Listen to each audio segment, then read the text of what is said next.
Hi, I am Pratibha Singh. आपका मेरे channel में स्वागत है। इस चैनल में इलेक्ट्रॉनिक एंड कम्युनिकेशन इंजीनियरिंग और इलेक्ट्रॉनिक इंजीनियरिंग से रिलेटेड जो टेक्निकल एग्जाम होते हैं जैसे JRF, PS, switch GATE and all technical exam की प्रिपरेशन में आपकी हेल्प करूँगी।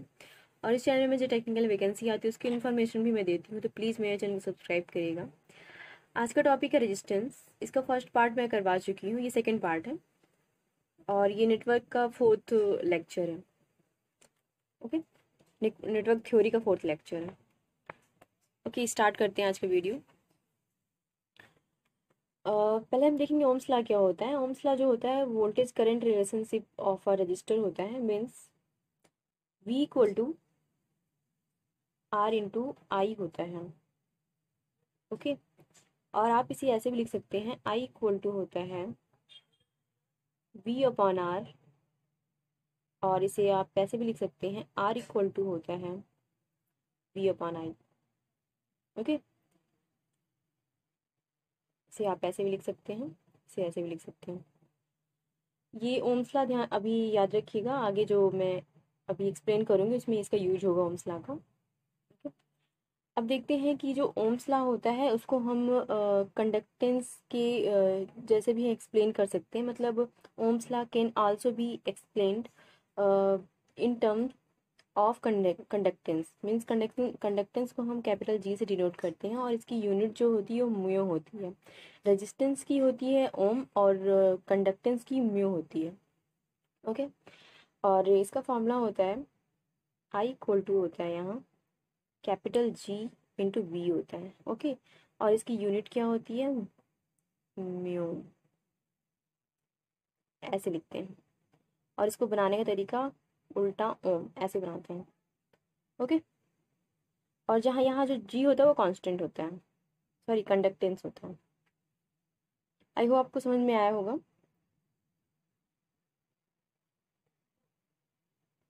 अब देखते हैं at constant temperature current density is directly proportional to electric field density. जब जो करंट डेंसिटी होती है वो जब डायरेक्टली प्रोपोर्शनल होती है इलेक्ट्रिक फील्ड डेंसिटी के, तब ये फार्मूला होता है J directly proportional to E, और इसे हम ऐसे भी लिख सकते हैं J equal to alpha E। Okay, जहाँ J जो होता है वो कांस्टेंट डेंसिटी होता है, जिसे हम A अपॉन एम स्क्वायर लिखते हैं, इसकी यूनिट होती है। और सिग्मा जो होता है ये सिग्मा बोलते हैं इसको हम। सिग्मा एक कंडक्टिविटी होती है जिसको हम ओम ओम ऐसे लिखते हैं इसको, इनवर की पावर 1। ओके, 1 तो वैसे भी होता है, ऊपर जाता है तो इनवर्स में हो जाता है।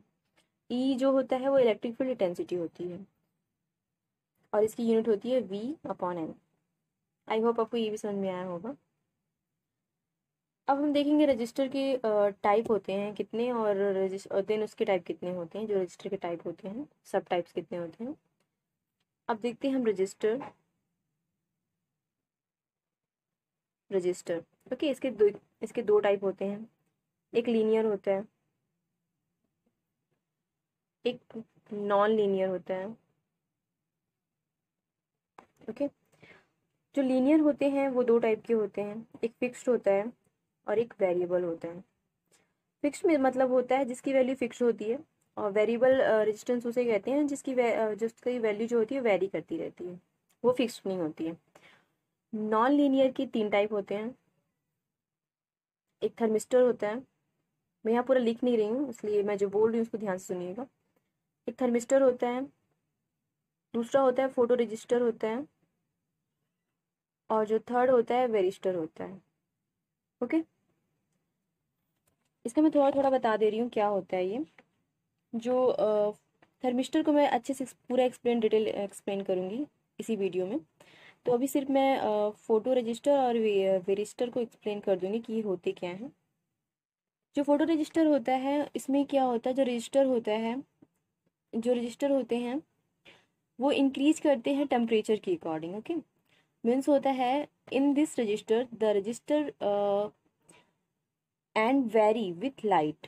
लाइट के साथ ये वेरी करते हैं रेजिस्टेंस इसके, ठीक है, इसलिए बोलते हैं फोटो रेजिस्टेंस। ये मैं हटा दे रही हूँ, उसके बाद आपको अच्छे से एक्सप्लेन करती हूँ। देखिए, जो फोटो रजिस्टर होता है PR, PR जो होता है वो वेरी करता है लाइट के साथ, ओके, इसलिए हम बोलते हैं फोटो रजिस्टर। और आप ऐसे याद रख सकते हैं, L अगर इंक्रीज करेगा तो जो रजिस्टर होगा वो डिक्रीज हो जाएगा, ओके। एक पॉइंट ये हो गया इसका। सेकंड पॉइंट ये है कि इसका सिंबल जो होता है वो कुछ ऐसा होता है। या तो इसको आप ऐसे भी सिंबल, इसको ऐसे भी शो कर सकते हैं, ये, ओके। ये होता है फोटो रेजिस्टेंस, ओके। अब देखते हैं वेरिस्टर क्या होता है।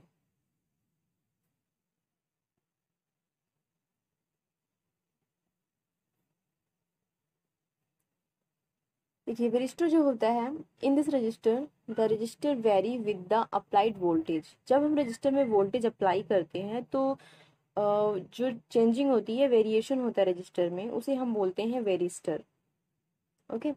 या और इसे, इसमें क्या होता है, जब वोल्टेज, एक पॉइंट ये है कि जब वोल्टेज इंक्रीज होगा तो रजिस्टर डिक्रीज होगा, और वाइस वर्सा, ओके। और इसको हम लोग, इसका सेकेंड नाम ये है, इसको हम बोलते हैं वोल्टेज वोल्टेज डिपेंड रजिस्टर बोलते हैं, मीन्स VDR बोलते हैं, वोल्टेज डिपेंड रेजिस्टेंस। और इसका थर्ड पॉइंट है इसका सिंबल। इसे हम इसका सिंबल जो होता है इसे डिनोट करते हैं ऐसे, ये ऐसे होता है, ठीक है, ये इसका सिंबल होता है। वेरिस्टर के तीन पॉइंट हैं।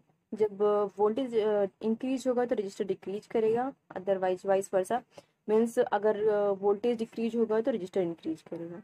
सेकंड पॉइंट है कि VDR बोलते हैं इसका सेकंड मतलब, second also called VDR, voltage depend register. Third point है इसका सिंबल, ये इसका सिंबल है। आई होप आपको वेरिस्टर समझ में आया होगा कि क्या होता है। अब मैं आपको थर्मिस्टर बताती हूँ क्या है इसकी detail.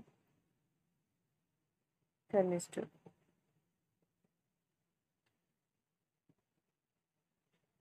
Thermistor, thermistor means thermal, thermal और रजिस्टर से मिलके थर्मिस्टर बना है। थर्मल मतलब होता है टेम्परेचर, मीन्स जब टेम्परेचर वेरी करेगा, रजिस्टर का जो होगा टेम्परेचर वेरी करेगा, तो उसमें जो रजिस्टर होगा उसमें भी, उसकी वैल्यू में भी वेरिएशन होगा।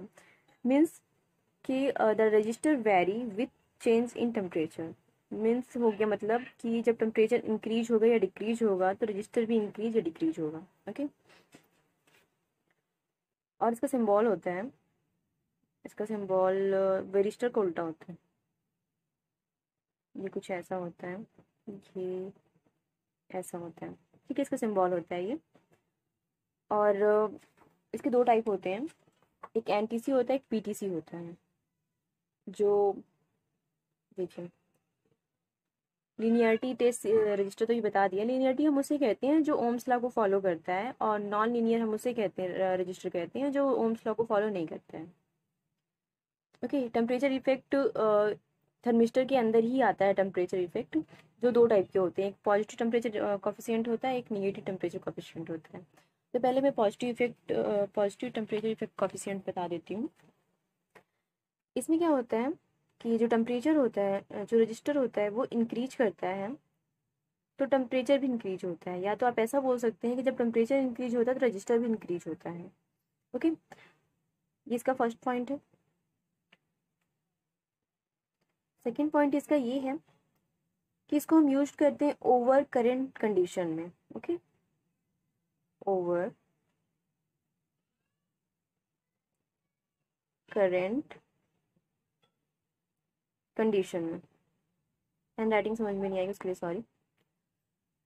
इसमें यूज करते हैं। और थर्ड इसका है कि इसका एक कर्व बनता है जब इसमें टेम्परेचर इफेक्ट रजिस्टर में होता है, टेम्परेचर की वजह से रजिस्टर में जो इफेक्ट होता है उसकी वजह से एक करेक्टरिस्टिक मिलती है हमें।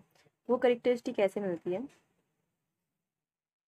ये टेम्परेचर, ये रजिस्टर, देखिए इसका कर्व बनता है कुछ ऐसा कर्व, एक मिनट, इसका कर्व ऐसा बनता है, ओके। ये पॉजिटिव टेम्परेचर कॉफिशिएंट का कर्व है, PTC। ओके, ये सब कर्व बनता है, हमें ऐसा कर्व मिलता है। आई होप आपको समझ में आया होगा पॉजिटिव टेम्परेचर कोफिशिएंट क्या होता है। अब हम देखते हैं नेगेटिव कोफिशिएंट क्या होता है। नेगेटिव टेम्परेचर कोफिशिएंट होता है, देखिए इसमें भी जब हम टेम्परेचर मीन्स ये होता है कि जब इसमें रजिस्टर डिक्रीज होगा तो टेम्परेचर इंक्रीज होगा, मीन्स जब टेम्परेचर इंक्रीज होगा तो रजिस्टर डिक्रीज होगा। ये इसका फर्स्ट पॉइंट हो गया। सेकेंड पॉइंट ये याद रखने के लिए कि इसका सेकेंड नाम जो होता है, सॉरी सेकेंड नाम है इसको, ये जो यूज करते हैं हम यूज करते हैं डिवाइस में, वो यूज करते हैं ओवर वोल्टेज कंडीशन के लिए। पॉजिटिव टेम्परेचर कोफिशिएंट को हम ओवर करंट कंडीशन के लिए यूज करते हैं, निगेटिव को हम ओवर वोल्टेज कंडीशन के लिए यूज करते हैं। ओके, ओवर वोल्टेज कंडीशन के लिए यूज करते हैं, OVC के लिए यूज करते हैं। और इसका भी करेक्टरिस्टिक बनता है, ये मैं मिटा दे रही हूँ। इसका करेक्टरिस्टिक ऐसा बनता है, एक मिनट, यहाँ टेम्परेचर, यहाँ रजिस्टर, और इसका कर्व कुछ ऐसा आता है। ठीक है, ये हो गया NTC का हो गया। ओके, ये इंपॉर्टेंट पॉइंट है, याद रखिएगा। मैं दोनों को एक साथ एक्सप्लेन कर देती हूँ और इसका कर्व एक साथ बना देती हूँ तो आपको अच्छे समझ में आएगा कंपेरिजन के साथ। ये R हो गया, ये T हो गया, देखिए ये ऐसा और एक ये ऐसा। ये किसका कर्व है? ये NTC का कर्व है और ये कर्व है PTC का, मीन्स पॉजिटिव टेम्परेचर कोफिशिएंट का ये कर्व है और ये निगेटिव टेम्परेचर कोफिशिएंट का कर्व है। ओके, कुछ ऐसा कर्व मिलता है। और पॉजिटिव टेम्परेचर कोफिशिएंट में होता है कि रजिस्टर इंक्रीज करता है, टेम्परेचर भी इंक्रीज होता है, और इसको हम यूज करते हैं ओवर करंट कोफिशिएंट के लिए, सॉरी कंडीशन के लिए। और जो निगेटिव टेम्परेचर कोफिशिएंट होता है उसमें टेम्परेचर इंक्रीज करता है तो रजिस्टर डिक्रीज हो जाता है। और इसका यूज करते हैं हम डिवाइस को प्रोटेक्ट करने के लिए यूज करते हैं। जब ओवर वोल्टेज कंडीशन होता है तो हम डिवाइस को प्रोटेक्ट करने के लिए हम इस कंडीशन का यूज करते हैं। ओके, आई होप आपको समझ में आया होगा कि पॉजिटिव टेम्परेचर कोफिशिएंट क्या होता है, नेगेटिव टेम्परेचर कोफिशिएंट क्या होता है। ये दोनों टाइप होते हैं थर्मिस्टर के, ये याद रखिए। ओके, अब देखते हैं पावर डिसिपेशन इन रजिस्टर क्या होता है। पावर डिसिपेशन इन रजिस्टर का एक फार्मूला है जो फार्मूले के थ्रू आप समझ सकते हैं। इसमें क्या होता है, जो पावर होता है वो डायरेक्टली प्रोपोर्शनल होता है V/I के, V/I। देन आप इसे ऐसे भी लिख सकते हैं, जो V है उसको हम लिख सकते हैं I/R/I। तो इसको आप सिंप्लीफाई करके इसे आप लिख सकते हैं R/I का होल स्क्वायर। ओके, I का स्क्वायर लिख सकते हैं, होल स्क्वायर नहीं, R/I का स्क्वायर। देन आप इसको लिख सकते हैं, यहाँ मैं एक्सप्लेन कर रही हूँ, फिर इसको लिख सकते हैं आप V/R हो जाएगा, और फिर ये हो जाएगा 1/R = G होता है। ओके, इसलिए हो जाएगा ये V² G कैपिटल कंडक्टेंस, और फिर ये देन सिंप्लीफाई होके ये हो जाएगा I² G हो जाएगा। ये होता है पावर डिसिपेशन का फार्मूला। इसे आप याद रखिएगा क्योंकि कभी कभी इस पर न्यूमेरिकल आ जाते हैं, तो इस फार्मूले से आप सॉल्व कर सकते हैं।